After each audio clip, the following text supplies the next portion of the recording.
Hi పిల్లలు, welcome to my YouTube channel Telugu life tiles. ఈరోజు చెప్పబోయే కథ పేరు మొసలి మరియు జింక. ఒక పెద్ద నదీ తీరంలో ఒక మొసలి నివసిస్తూ ఉండేది. అదే నదీ తీరానికి ఓ తెలివైన జింక తరచుగా నీళ్లు త్రాగడానికి వస్తూ ఉండేది.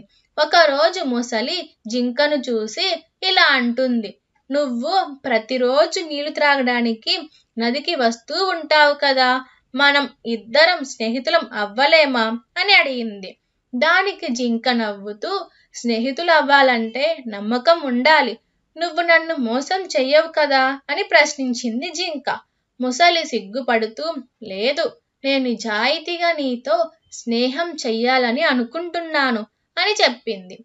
కొన్ని రోజులు గడిచాక ముసలి ఆకలితో ఉండగా జింకను చూసింది. దానిని తినాలనే ఆలోచన వచ్చింది. కానీ వెంటనే ముసలి దాని మనసు మార్చుకుంది. ఎందుకంటే స్నేహం అనేది నమ్మకంపై ఆధారపడి ఉంటుంది. నేను జింకను మోసం చేయకూడదు అని అనుకుంది.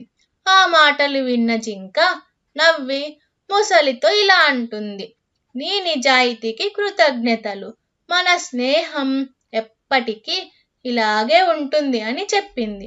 ఆ రోజు నుంచి ముసలి మరియు జింక మంచి స్నేహితులుగా నదీ తీరంలో సంతోషంగా జీవిస్తూ ఉంటాయి.